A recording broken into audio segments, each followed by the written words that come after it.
Hey guys, Alex here. So now that we've covered some basic swindles, today we're gonna be moving on to mid-game swindles. And since there are so many different types of mid-game swindles that one can perform, we're gonna just be covering the first three types and followed by the next three in the next episode.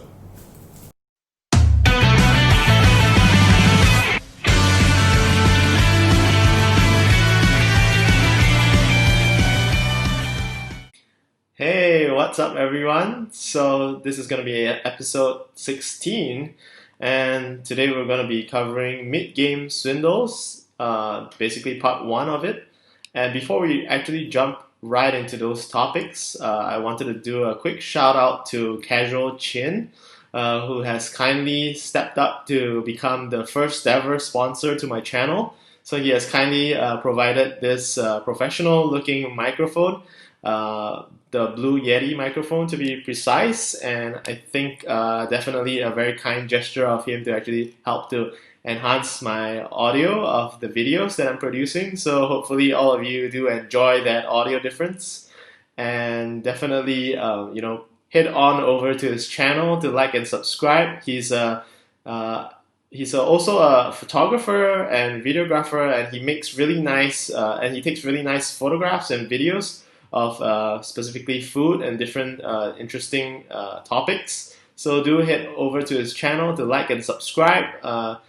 It's Casual Chin, so that's Casual and Chin. So I hope you enjoy the topics that I'll be covering for today.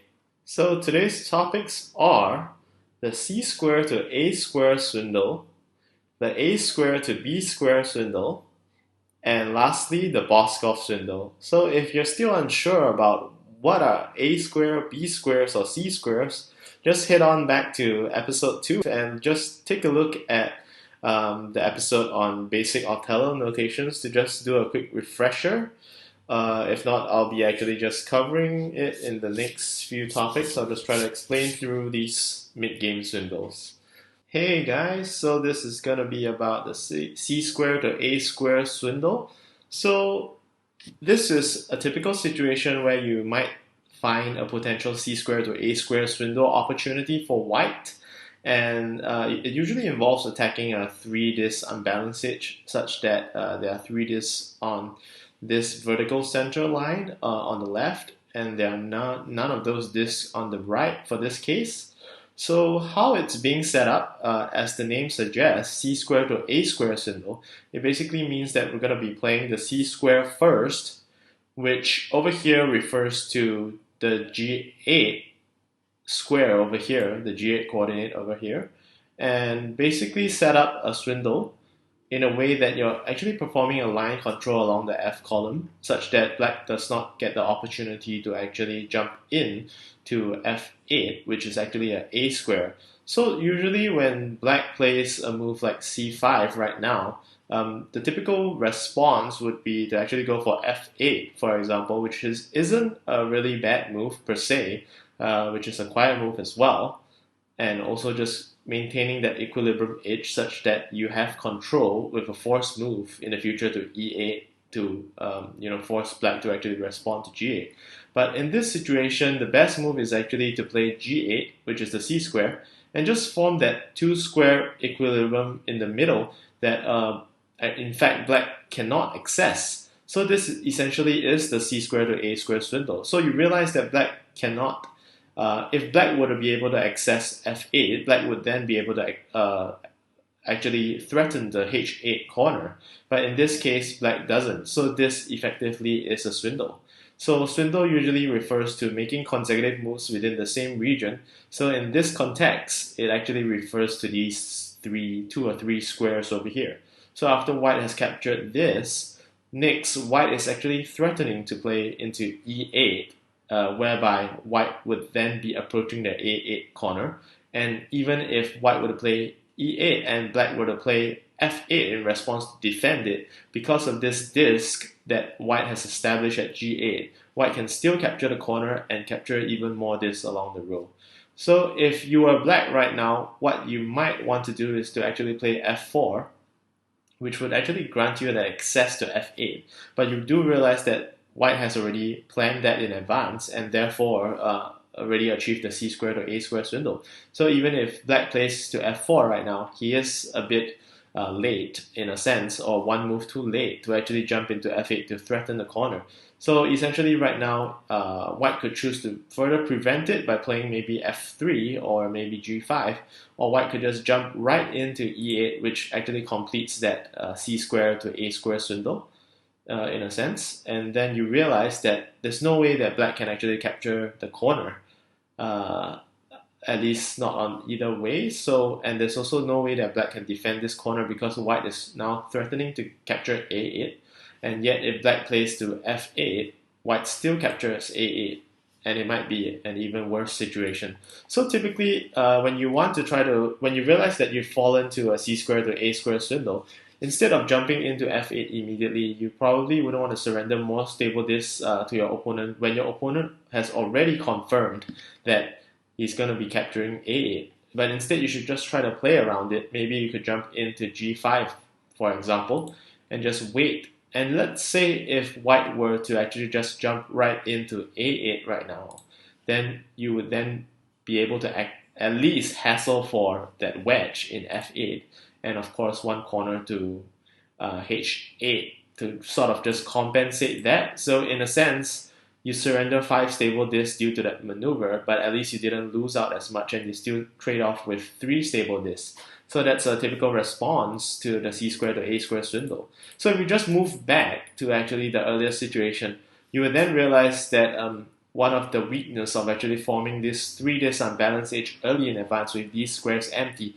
is that you might actually fall prey to such a swindle. So with that is basically concludes this part on the c square to a square swindle. So do take note before you form such unbalanced edges as to whether your opponent can make such a maneuver. Now let's talk about the a square to b square swindle. So essentially, just like the earlier swindle that we talked about, the a square would actually be the initiating move, and the b square would actually be the square that you're trapping for that swindle. So in this situation where it's black's turn to play, this is a typical shape that you might find where you can actually execute this type of swindle. So essentially, amongst all the moves over here for black to actually break out on the shape to the left, the one to the edge is essentially a swindle. So as we all know by now, the swindles are just trying to make consecutive moves within the same region for yourself, such that you gain the tempo and you gain the move and you force your opponent to create moves elsewhere, and you essentially play more moves on the inside where it's safe, and you basically force your opponent out of position. So right now, black can now play c8 to actually execute this swindle. So c8 being a square, it's actually a square to b square swindle. So black plays c8, and you do realize that there's no way that white can actually cross back into e8, which is a b square, to actually just try to centralize. So essentially, white is somewhat forced to actually play elsewhere on the outside. So over here, usually this swindle is dangerous for white because white is forced to actually respond to b8. Because if white doesn't respond to b8 and take that 3 disc unbalanced edge, what really happens is that if white considers maybe something like c7, black would then take e8, which is 2 consecutive moves along the edges, which essentially is somewhat on the inside. And it's also the reason why most novice or basically intermediate players like the edges so much, because it's also somewhat considered as an inside position whereby you don't really create more moves for your opponent. So with that maneuver and that exchange in those 2 moves, essentially black forces white outside, and if white were to say play g4 right now, just to play to a safe square, black would essentially just force white to c squares or x squares just by playing a simple b6. So you do realize that right now white doesn't have any more safe options. So essentially, even though that initial position over here, black is actually not leading that much, but white would then be forced with this swindle to actually form out this unbalanced edge. So this is actually the best move for white think it might be a -2 or -4 position, but it is important to note that as black, you can make this kind of a maneuver or swindle to actually force your opponent into a bad position. So once black forces this, white would then be forced to take up that b8 c square, and you basically have this shape of a potential opportunity to go right into e8 anytime you want in the middle of the game to actually try to secure a better position, or just force white to respond to g8 and create a certain disk along various lines that you might want to control in the future. So typically, such a swindle performed by black is favorable to black to actually control the mid-game situation. So moving on, I'd just like to cover one more example for the a square to b square swindle, because usually this sort of swindle is more often in the mid-game than the earlier c square to a square swindle, perhaps. So let's talk about this example whereby black can essentially set up such a swindle for himself. So in such a situation over here, black can essentially elect to actually play a6. So when black plays a6, the typical response for white is to just jump right into the middle and play a5, which is essentially sort of like a feed, and then you basically do a6, you feed white a5, and then you do the swindle, which is the a square on a3 coordinate over here, and then you basically force white to have to respond to a7. So the swindle is on the b square, which is at a4, which white is not able to actually play it. So if white were to choose to play to f4, for example, and black were to capture a4, white essentially loses sort of two tempos, or at least one tempo, such that white would then have to play on the outside to create more moves for black.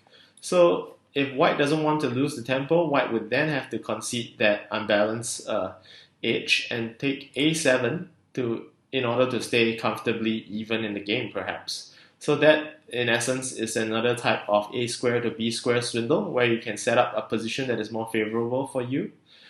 And yeah, let's move on next to the Boscov swindle. So let's now talk about the Boscov swindle. So in any typical game between two players who are probably similar in standards or playing level, you usually wouldn't see the Boscov swindle happening, but it is good to know that there is such a swindle, and there is a possibility that you might lose a lot of moves if you actually make a mistake. So it is good to actually be aware of this sort of swindle in terms of just trying to avoid making such a mistake. Over here, it is now black's turn to play, and if black were to actually make a mistake and play into b6 without actually realizing that he would be flipping b4 and b5 disc on top of the c6 disc, let's see what happens. So when black plays b6 and flips three of these discs, he essentially leaves a5 empty, and perhaps black is thinking to go into a5 next. But the problem here is that white can actually play now to the c square to a2. So when white plays a2, you realize that black does not have access to a5 and instead would have to play somewhere else. So by playing that loud move to b6 earlier, black has essentially gave white a chance to perform this maneuver, which is essentially called the Boscov swindle. So after white has captured a2 with that exclusive access to a potential access at least to a5, and in the future to a7, black has essentially lost moves. So let's just move on. Let's say if black were to play to maybe f4, for example, white would then be able to look for an access to a5. White could even play something as drastic as a7 right now first and gain moves on the edge, and you would then realize that this Boscov swindle really takes a toll on the number of moves that black has after black made that mistake. So because essentially black cannot play to b2 or b7, black would then have to take either of these moves to the top. But if you were a black and you were trying to conserve your moves right now, realizing that you've lost moves, what you probably would do is to play something like maybe c2 instead of any of these moves to d2, e2, or f3, because you wouldn't want to flip away the two remaining white discs that you have, which are basically your lifelines to the mid game on the outside position, since you've already lost that inside position as much as possible. So black goes to c2 right now, and you realize that white can essentially just capture a5 right now. And after this exchange, you do realize that white has captured a2, a5, and also a7. Three moves on the edge that forms a balanced edge, a six-sided balanced edge, which is so strong. And essentially, black has only just one more one more move to make before he actually runs out of moves. So if black were to just go to f3, for example, you realize that white is pretty much on the edge and has gained so many moves that has resulted in black losing all of his moves on the outside. So if you were to fall prey to Boscov Swindle, there is a high chance that you might actually just lose the game like that.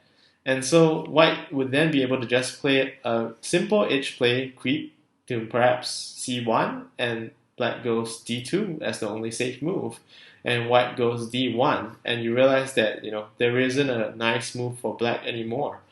Besides e1 perhaps, and white goes maybe f1. So you realize that black is essentially forced to x squares or c squares, and essentially concedes the game very early on. So if we just play back to the position before the Boscov Swindle was happening, it is very important that you note that you shouldn't play such a move to create that pocket of space that white can essentially nullify your access to and create many more spare moves for himself to the edge.